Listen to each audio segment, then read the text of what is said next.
नमस्कार मित्रांनो, ही कथा आपल्याला एका सबस्क्रायबरने पाठवलेली आहे. तर कथा सुरू करूया त्यांच्याच शब्दात. माझ्या खापर पंजोबांची गोष्ट आहे. खूप वर्षांपूर्वीची गोष्ट. माझे खापर पंजोबा नारळांचा व्यापार करत असत. आमचं गाव कोकणात सिंधुदुर्गात. खापर पंजोबा बैलगाडीतून नारळ घेऊन जात आणि तालुक्याच्या बाजारात विकत. आमच्याकडे 2 गडी होते. ते त्यांना त्यात मदत करत असत. एके दिवशी त्यांना असंच बाजारात जायचं होतं. योगायोगाने दोन्ही गडी त्यांच्याबरोबर जाऊ शकले नाहीत.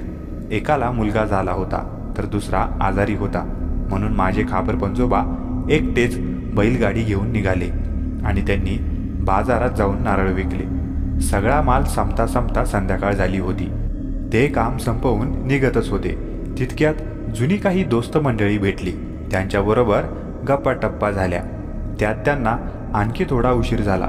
त्यात भर म्हणजे गाडीच्या चाकात काही बिघाड झाला. त्याच्या दुरुस्तीत बराच वेळ झाला. काही मित्रांनी जे तालुक्याच्या गावी राहत होते त्यांनी त्यांना आपल्या घरीच राहण्याची विनंती केली.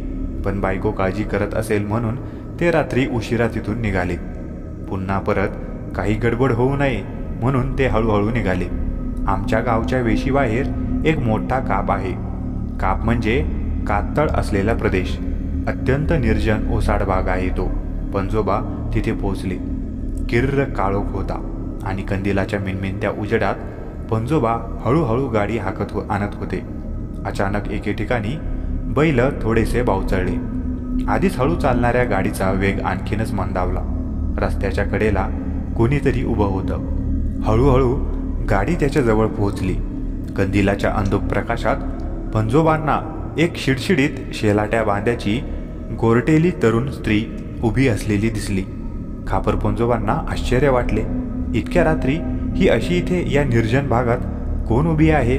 ते तिच्याकडे बघत असतानाच तिने आपल्या गोड आवाजात त्यांना विचारलं, आज खूप रात्र झाली वाटतं परतायला.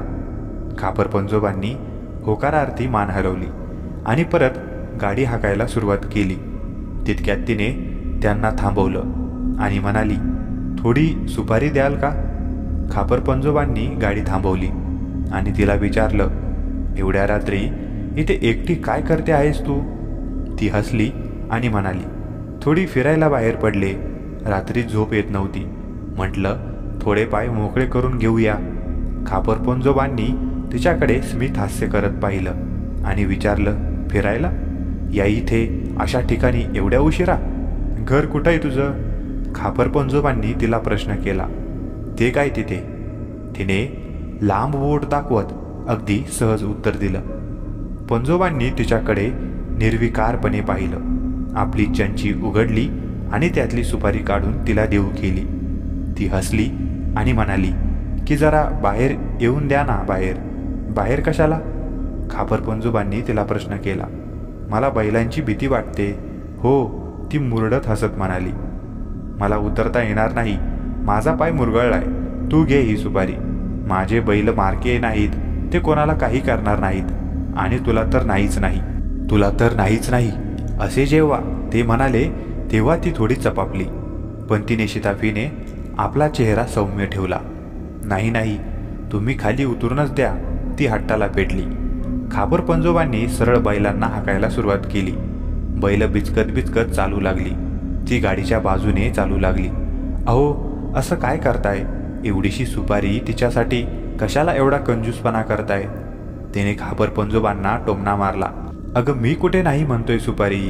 काय हे? पान पण घे. मला खाली उतरता येणार नाही कारण माझा पाय खूपच दुखतोय. तो बरा असता तर मी नक्की उतरलो असतो. तुझ्याबरोबर सुपारी पण खाल्ली असती. मिश्किलपणे हसत खापर पंजोबा तिला म्हणाले. तीही लाजत मुरडत हसली. चल घे ही सुपारी म्हणून त्यांनी तिला सुपारी देऊ केली. पण तिने आपला हट्ट सोडला नाही.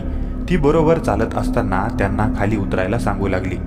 तिला न जुमानता त्यांनी गाडी चालू ठेवली आणि ती पाठी येऊ लागली. हळूहळू तिचा कोमल आवाज घोगरा होऊ लागला. तिनं तिचं सुंदर रूपडं बदललं. आता ती भेसूर रूप धारण केलं. अहो, जाऊन ती आता अरे तुरे करायला लागली. अरे खाली ये आणि सुपारी दे. ती खेकसली. वाट सोड. जा गुपचूप मसनात, खापर पंजोबा तिच्यापेक्षा मोठ्या आवाजात ओरडले. ती भडकली, रागाने शिव्या देऊ लागली. खापर पंजोबांनी पण त्याच्या दुप्पट इरसाल शिव्या तिला दिल्या. ते म्हणाले, तुला काय वाटलं बोडके, तुला मी ओळखलं नाही? हे ऐकून ती आणखीनच चिडली. मूर्खा, गपचूप खाली उतर, ती कर्कश आवाजात किंचाळली.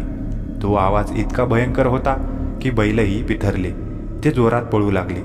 गाडीचं चाक आधीच खराब झालं होतं.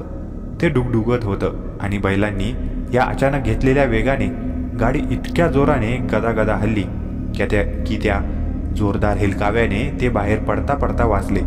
ते पाहून ती हसू लागली आणि वेगाने पळत जाऊन बैलांच्या समोर जाऊन बैलांना घाबरवू लागली. गाडी वेडीवाकडी पळू लागली.